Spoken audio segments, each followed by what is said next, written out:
Hello, everybody, and welcome back to the A-Side. I am your host, Riley. And, fair warning before we get started, there's a cricket absolutely losing his mind outside. So, we're just gonna have to press on. Now, my favorite band of all time is Panic at the Disco. Their debut album, A Fever You Can't Sweat Out, is the most unique pop-punk record of all time, the way it implements electronica and baroque pop. It's also my favorite album ever made. The follow-up, Pretty Odd, explores lush, psychedelic soundscapes inspired by records like Pet Sounds or Sgt. Pepper's Lonely Hearts Club Band. And honestly, it's just as good as A Fever You Can't Sweat Out. After that record, primary songwriter Ryan Ross departed Panic at the Disco, and that left lead singer Brendan Urie and drummer Spencer Smith to pick up these pieces and kind of reform the band. Brendan's first songwriting venture was their third album, Vices and Virtues. Well, technically it was New Perspective, but writing a whole album, it was Vices and Virtues. Now, Vices and Virtues is admittedly a very backloaded album, but it's still a very good record. That back half is amazing. Always, The Calendar, Nearly Right Witches. There's some really good songs on Vices. But for their next outing, Dallin Weeks joined the band as a bassist and a songwriter. He added so much to the band, and together him and Brendan penned To Where to Live, To Where to Die, a new wave-inspired album that I think stands up to Panic's first two albums in quality. Now, since that record, Panic at the Disco has basically become the glorified solo project for frontman Brendan Urie. Not all of the solo Brendan music has been bad, though, as some people would lead you to believe. In fact, I'm actually quite fond of the pop rock fusion found on Death of a Bachelor. I really like that record. However, the 2018 album, Pray for the Wicked, was a huge miss from Brendan. It spawned these vapid party pop bangers that have aged about as good as milk. Seriously, the production on that album sounds horrible. And that brings us to the subject of today's video. The brand new album by Panic at the Disco, entitled Viva Las Vengeance. Now, my expectations for this album were very high after hearing the lead single of the same name as the album, but was rather shocked with the uneven quality of the follow-up single, Middle of a Breakup. And this kind of presents a microcosm for the Viva Las Vengeance record as a whole. The album is very inconsistent in both quality and sound. For me, it has some huge highs, but some pretty ugly lows. It's very inconsistent, but it is a step in the right direction after the utter failure that was Pray for the Wicked. Now, before we get started, if you are new around here, go ahead and hit that subscribe button. It's free. You can always unsubscribe later if you want. We're getting up there. 500 is when you get the community tab, and we're almost there. Now, Viva Las Vengeance was produced by Jake Sinclair, who has really shrunk on me a lot over the years. I used to be a huge fan of Jake Sinclair's work. He produced Weezer's The White Album, and from a lot of the reports I've heard about that record, he was the one who kept Rivers in check. So a lot of his more crazy, outlandish ideas didn't make it too whack. And that's part of what made White so good. And his work on OK Human was also immaculate. That album sounds great. The production on the album is pristine. He's worked with Panic a lot, too. He was producer on Death of a Bachelor, which I already mentioned is really good. But over the last few years, his work has kind of become increasingly less impressive. He was producer for Pray for the Wicked, and the production on that record is dog shit. It's mostly the production that ruins it, especially now that we're 4 years out, which makes me feel old. He was also producer on the absolute nothingness that was Weezer's Spring. If you want to hear my thoughts on that record, I did do a review of it when it came out a few months ago. But the production on Viva Las Vengeance sounds good. Sonically speaking, the album is competently made. The mixing is good, all the instruments sound nice, nothing really ever overpowers anything else, and the background vocals are very crisp and clear. So yeah, that's one thing I really don't have a complaint about on Viva Las Vengeance, is I think the production throughout is very, very good. And I think Jake Sinclair seems to thrive more with this, both the straightforward rock sound and the more kind of classic orchestrated pop sound. Because a lot of the best records I've heard him produce on have been, Weezer's White Album, which was pretty straightforward power pop rock. So that really seems to be where Jake Sinclair's in his bag, and I think the production on this album is really good. And that's a really huge plus on this record for me, is the sound of it. This more straightforward rock sound. Hearing Panic go back to a rock sound is really nice, especially as someone who adores their early work. Those first 3 albums, specifically those first 2, are like my favorite albums ever. And I never thought I'd hear guitars like this on a Panic album again. I mean, I love Too Weird and Death of a Bachelor, but they're not really rock-heavy albums, and Pray for the Wicked definitely isn't. So I really never thought I'd hear such a rock-centric Panic album, guitar-centric Panic album again. But I'm happy to say it's here. The guitar work isn't, like, crazy or anything. It's not like Eddie Van Halen out here busting wild, like, 13-minute guitar solos. But it's a very refreshing change of pace for this rock band to finally be making rock music again. And yes, rock bands can make good pop music, but it's nice to hear them kind of go back to their roots. As a result, I also think this record will age a lot better than Pray for the Wicked did. A lot of that album's like sampling, like vocal sampling, making the songs now sound really bad. I mean, listen to Say Amen, the usher, the usher, the usher. I didn't mind it that much when it came out, but now it makes my ears bleed. I really appreciate the sound palette of Viva Las Vengeance, too. A straightforward classic rock sound with some orchestration thrown in for good measure. The backing band actually consists of Brendan, Jake Sinclair, producer, and a guy named Mike Viola. And the backing band here is really great. It's nice to have like an actual band on the record. Not that Brendan isn't talented and can't play all these instruments, but it's nice to have some kind of semblance of a band here, even if they're not really official members. Although they might as well be. They contributed to this album just as much as Brendan did. Yeah, the backing band is really great here. The bass is the most prominent it's been since Dallin on Too Weird. You can really hear it, and it's really well done. And as I mentioned before, the guitar work is just really solid and nice to hear. Their backing vocals, also incredibly solid. I'm loving the harmonies throughout the entirety of this record.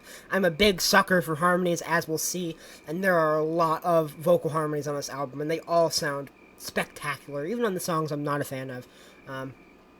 Because it's not the instrumentation that hurts this record. No, it's Brendan. Brendan Urie, Brad Ben Urie, Bebo, Mr. Disco, whatever the fuck you want to call him. Brendan has an amazing voice with a lot of power. I've seen him live. I actually saw Panic in 2019. My very first concert was the Pray for the Wicked tour. He is one hell of a vocalist, one hell of a frontman. He can do so much with his voice. But there is too much of a good thing, and Viva Las Vengeance is that. Or at least quite a few of the songs on here. Brendan oversins like crazy throughout this record. He's trying way too hard. A lot of the vocal arrangements and melodies are really bad as well. They're overly theatrical and over the top, trying far too hard to be grand and sweeping. Both of these factors make a lot of this record just sound over the top and plain ridiculous. This is seen best in the song Sad Clown. The flanderized theatrical arrangements and over-singing almost sound like a caricature of what they're going for. It actually reminds me of that episode of Futurama where Fry swaps hands with the robot devil and becomes a musician. It ends with this huge musical number. This one where Bender's like, now that's irony. It's actually one of the best Futurama episodes, but I don't want my favorite band to sound like it's making a joke like that Futurama episode would be. Another example of Brendan ruining a song is All By Yourself. The opening of the song is actually like a really chilled, pretty instrumental that reminds me of a lot of the Beatles' Abbey Road, actually kind of that slightly psychedelic but more kind of rock edge. And the rest of the song follows suit. The instrumentation is great, but Brendan is just absolutely hamming it up on the vocals, and it completely kills the chill vibe that the opening instrumental creates. And some of the lyrics on the song are just wild, too. Like, he refers to his significant other as sweet little kitten, like he's a Discord moderator. And the line about the girl cutting her hair and dyeing it pink because it's gonna piss someone off is like, what are you even talking about right now? And, you know, there's a really cool guitar passage near the end of this song, but Brendan doesn't ever shut his mouth and it's just making noise over it the whole time. Do It to Death also really falls victim from the stupid, over-the-top theatrics, especially with the melody of "So we give it a try," and the lyrics "Take me to the limit" are so cliched and overused. One thing I will say about Do It to Death, though, is the second half of it, it's the closing song, and the second half of it is a reprise of the opening song, but done with this like lush, beautiful orchestration. Brendan sings it very softly, like it's a lullaby, and it's a really great way to end the album and close it full circle. So I appreciate the cohesiveness of that, and the fact that it kind of ends how it starts. But the song itself does not work for me. And I also take really big sequencing issues with the sequencing of Viva Las Vengeance, and if you follow me on Twitter, you know that. The first four singles that came out, are the first four songs on the record, and album sequencing can be very, very important, and it feels like they just disregarded it completely, like they were lazy and just threw the singles at the beginning and didn't really care what happened. For example, the song Don't Let the Lights Go Out feels like a song that would come on a later part of the record, kind of this love-filled ballad, but instead it's track 3. And it doesn't help that the singles are easily the best songs on the album. It leaves the middle and back half of this record feeling really saggy, with really only one or two saving graces. I feel like if they would have maybe spread these singles out a bit more and changed up the sequencing of the album, it would have made it a bit easier to listen to on re-listen, because you would be expecting better songs instead of knowing, I have to sit through 5 or 6 songs I don't like if I want to listen to the whole album and get to something I do like in between track 4 and then the rest of the album until you find a track you like.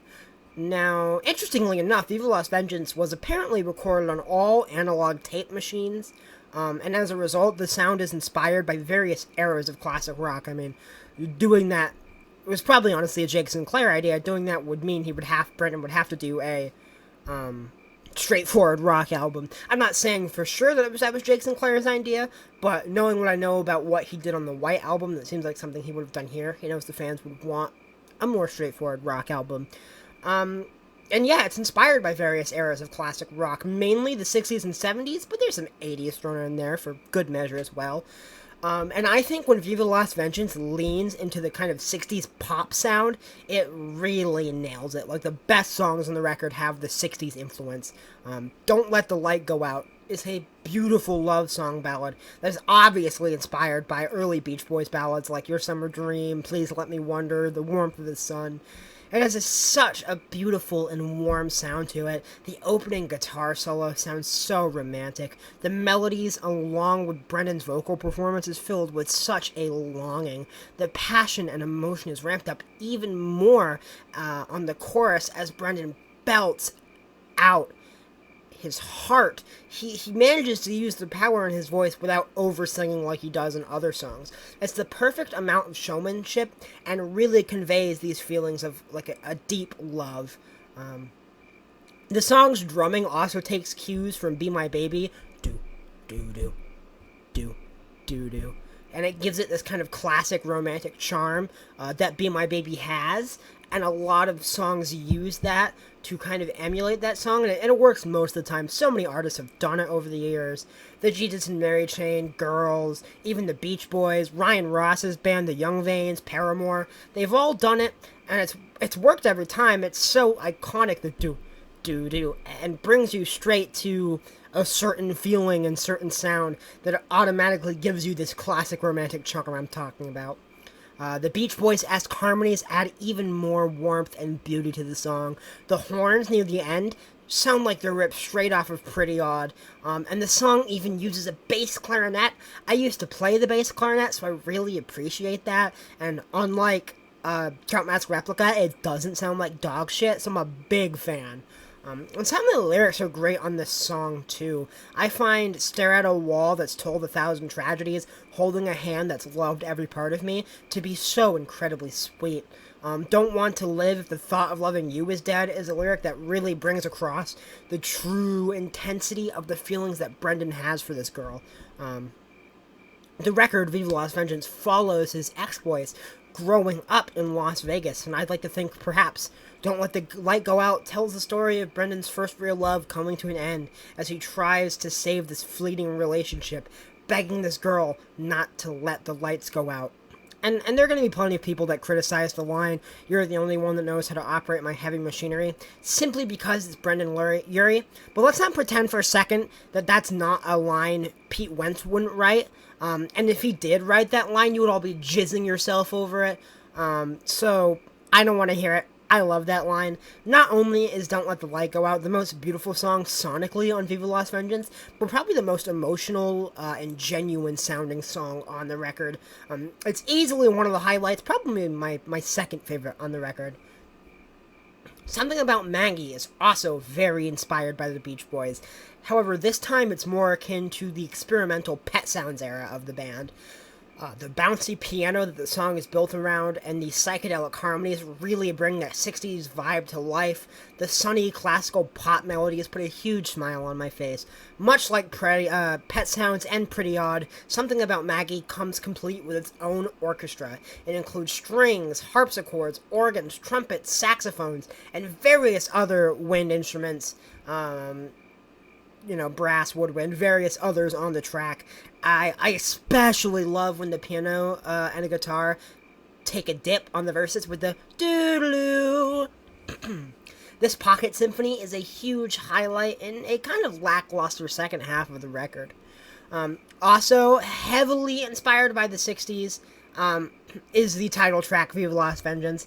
I mean, the only part that's really heavily inspired by the 60s is the guitar riff, which is straight out of the garage rock. Do-do-do-do-do-do, I mean, it sounds like it's right from a 60s garage rock band, and I'm okay with that. It sounds great. Sounds so just classic and like a standard. Outside of that, however, I think Viva Las Vengeance is just a classic panic song, a Baroque-inspired rock banger filled with piano and string work. This time, however, it's graced with some gorgeous harmonies courtesy of Brendan, Jake, and Mike. The harmonies add so much to the song, and it keeps the sound of it very filled out. Like I said, I'm a sucker for a really good harmony, being a Beach Boys fan, and this song reminds me so much of Vices and Virtues. Especially in the instrumental passage before the bridge with the pianos, you know what I'm talking about. Lyrically, it hits the classic panic niche that we know and love by looking at a relationship through the lenses of Brendan Urie's dark humor. I think the first verse is a perfect example of this. Pyramid of bones, kids with loaded guns plugged on a power strip. I'm already dead, Woodstock in the shed, I'm so out of it. Someone did me wrong, stole my favorite song, yes, it really hurt. Stepped on every chord, fell on every sword, yes, Excalibur. I absolutely love those lyrics. And another really good example of this would be Every Moment is a Replay when you're being buried alive. It's kind of funny, it's tongue-in-cheek, but also dark. It's that dark humor. Acting like he's being smothered in a relationship, being buried alive. And every moment is a replay when being buried alive. There's like such a smirk to it. Another example of the lyrics being classical panic is the first pre-chorus. I don't want to be a diva, I just want to be free. On the sofas with sativa, living the dream. Has all the sass and personality that I loved for Brendan in the Vices era. Especially the way he sings.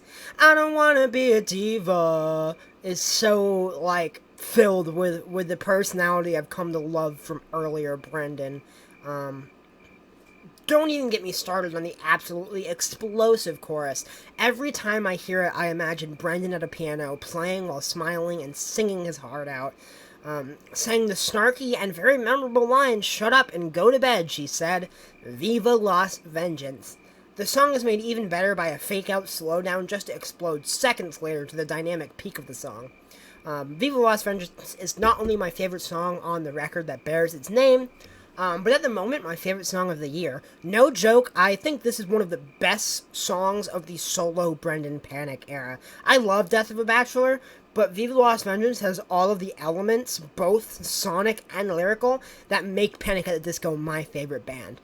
This is the lead single of this record, and I have been obsessed with it ever since it dropped. According to Last FM, I've listened to this song 56 times already, and it only dropped on July 1st, so I've really gone hard on this track. Also, apologies for not hitting notes. Now, as I mentioned, many songs on this album also take inspiration from 70s classic rock. And sadly, the quality of these songs really falter. These songs fail for mostly two reasons. One, like I mentioned earlier, Brendan is continuing to be a self-indulgent ham, and two, he really wears his influences on his sleeve big time here. Let's look at the song God Killed Rock and Roll. On songs like Don't Let the Lights Go Out or Something About Maggie, there is an obvious Beach Boys influence, but it still feels original and new. On God Killed Rock and Roll, Brendan Urie is just straight up trying to be Queen, and much like the rest of the album, he's trying way too hard, and it ends up overblown and ridiculous. I mean, he wrote the lyric, "They'll rock your mom."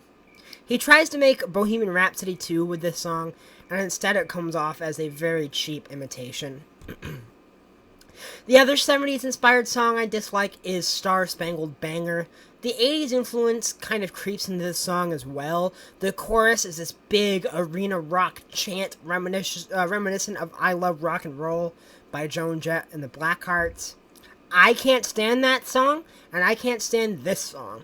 The verses don't fare much better either, as Brendan attempts this weird talk-sing style, and it ends up sounding like he's tripping over his words the whole time. Worst of all is that some of the instrumentation on this song is actually pretty good. There's some cool guitar, and harpsichord is always a welcome addition. But don't underestimate Brendan's ability to fuck shit up. This man has talent, but when he uses it for evil. Some of the lyrics on this song make me roll my eyes. "We are the kids from the underground, we are the new mainstream" annoys me in particular. Star Spangled Banger is probably my least favorite song on the album. Tough to say though, because I really don't like Sad Clown in the slightest either. On the bright side, the 80s inspired songs actually fare a bit better. Sugar Soaker is alright, maybe a bit forgettable, but more than listenable. It almost reminds me of, like, Panic's take on what Weezer were doing last year on Van Weezer. Kind of that 80s hair metal-y sound, with the big guitars. The cowbell is cute, but, I mean, this song is nothing I'd go out of my way for. Not bad, though. Middle of a Breakup, on the other hand. Middle of a Breakup is an amazing song. When it first came out as the second single, I was very turned off by the pre-chorus, but I got past that and ended up absolutely loving this song. The guitar work on this song is among the best on the record, with this being one of the more straightforward rockers on the record. There's a lot of guitar here, and it just sounds awesome. The synths on this song make it feel like it could be inserted into an 80s romance movie. The tight vocal layering is absolutely gorgeous. Destiny, I hate those words like destiny forever and all time. Not only being a cool lyric is a particular pretty moment when it comes to the vocal layering and harmonies. And the chorus, oh my god, the chorus. It's one of the catchiest things Brendan Urie has ever made. It's so infectious. There have been nights where it's just hasn't left my head. I've been lying in bed and all I can think about is make up sex in the middle of a breakup. It's been firmly launched in there since this song dropped. Brendan's playful vocals near the end of the song are very fun. I really enjoyed this song. It's so fun to listen to and sing along to and dance to. It's so catchy. It's great rock. It's great pop. I've seen a lot of people say this is one of the worst songs that Brendan has ever written, but I'm honestly convinced that it's just all I don't know how virgins who are scared by the word sex. The whole album is about Brendan's misadventures as a youth in Las Vegas. Sin City. When in Rome, do as the Romans do. You're going to end up drunkenly hooking up with an ex or someone you're going through a breakup with. That kind of shit happens in Vegas. He grew up in Vegas. This is something he's experienced. This is true. This is real. Deal with it. It's a record about Vegas. What did you expect? This song has a lot of fun, and it's a lot of fun to listen to. And it's made that fun to point out the comedy of a situation like this, and I can really appreciate that. And now that only leaves me with a few more songs to talk about. One of these is actually the final single I haven't discussed yet. Local God. Now, I've seen a lot of people on TikTok say that this song is about former guitarist Ryan Ross. I even saw someone say, the way this song is literally about Ryan Ross. The way it's literally not. Listen, I love Ryan Ross probably more than anyone. He's my favorite musician of all time. A Favor You Can't Sweat Out is the album that got me into music. It's my favorite album of all time. I owe a lot to Ryan Ross. Love the man. It's not about Ryan Ross. It's not. It's not. It's so weird. If you know anything about the history of Panic at the Disco, you know the song is not about Ryan Ross. I swear, y'all want every Panic song to be about Ryan Ross. Someone even said that about Viva Las Vengeance. Brendan said there was absolutely no bad blood between them. He's been saying that for years. Y'all are fucking weird. No. Instead, the song is about the backlash that Panic received from many of the local and underground and DIY bands in that kind of Western, Vegas, Nevada, California pop punk and emo scene after they were signed. You need to understand the time they came up in, the scene they came up in, and the place they came up in. And you need to understand this. Ryan Ross sent the first demos Panic at the Disco ever made to Pete Wentz on LiveJournal. And Pete Wentz heard them, drove out to Vegas, and signed them. There are so many DIY and underground bands in that scene that were pissed because unlike them, Panic never toured or put in the hours. They sent their demos to someone famous and got signed. They never really tried or put in all that effort when they had been playing shows for years with little to no success. I personally think that was great for Panic, but a lot of the people who'd been touring for years, selling CDs, trying to make it big with no success, or did make success after busting their ass, were pissed. The line, "They said we never paid our dues," is within reference to something that many people in this scene said about them. They never toured, they never went around giving CDs to random people, living out of a van, trying to make it big, like so many bands did. The bands that did that thought Panic didn't pay their dues. That's where that lyric comes from. Pay their dues in the scene to make it big. This song is about that. This song is about Brendan looking back on this and looking back at the Vegas scene and his childhood in it and getting signed and coming up and saying, you know, you all said this about me. Look at me now, and where are you? You're still local. Sure, you're a local god, whatever, but I'm here. And the lyrics on the song still paint Brendan as a total egotistical douche. And I can understand not liking it. But at least dislike the song for the correct reason, instead of some fake beef you want to make up between two people who parted ways 15 or more years ago. That's fast math right there. That's what a high school degree in a year in college will get you. But none of that matters to me, however, because when those guitars come hammering in on the chorus, any care about the lyrical content goes away. I love it. I love it so much. The guitar work throughout this song, much like Middle of a Breakup, is some of the best on the record. Furthermore, the melodies on the chorus are so amazing. They're so good. Local God, you'll never make it as a local God. You'll be remembered for the things you're not. Local God, you'll be remembered as a local God. I can't get enough of those melodies. I just can't get enough of them. The chorus is so damn good, I can listen to it all day long. And the final song that I have to discuss is Say It Louder. And this one I do really like. The driving guitar riff is an absolute rocker, and I love the piano part on it. Bum, bum, bum. Absolutely love it. And this song actually reminds me of the Oh Glory demo on the deluxe edition of Vices and Virtues. An amazing song that I'm sad isn't more easily accessible. I especially get that on the way Brendan sings on the verses. The verses on the song are so good, dude. I initially disliked the huge chorus, but honestly, listening to this album over and over again, I feel when it's paired with the intensity of the verses, the chorus actually feels like a resolution, and they work together as a push and pull quite a bit. And that's all! TLDR, Viva Las Vegas is an album with some incredibly high highs, but some very embarrassing lows. It's often overblown and inconsistent, but when it hits like I'm a kid listening to some of the best of Panic's second and third albums again. Even with its flaws, I think it's a very big step in the right direction after Pray for the Wicked.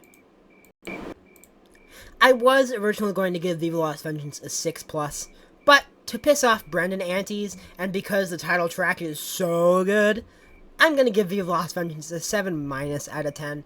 This will probably end up on the Best of the Year list, unless some really amazing shit comes out. And that's it. Thank you so much for watching. I really do hope you enjoyed this video. Leave a comment below letting me know how you felt about the album. Favorites, least favorites, agree, disagree. Let me know. Leave a comment, explain your thoughts. If you liked the video, what do you want me to see me do in the future? And leave a like if you want me to rank all the Panic at the Disco albums in the future. I could probably do it pretty quickly because I'm so familiar with all these records. I just want to show off this record I got today very, very briefly. I picked this up today. It's the Target version. I own almost all the records. I don't have Vices yet because I was hoping to do a 10-year anniversary with all of the bonus songs, but they didn't. It was last year. And I still haven't gotten around to picking up Too Weird. I will eventually. But I got the red Target edition, the apple red, and it's so beautiful. You kind of can't see it as good on camera, but it's like a deep red. It's really nice. I liked that, and then the green one from Amazon, but I decided to go pick up the Target one instead. Anyway, thank you for watching, and I will see you all next time.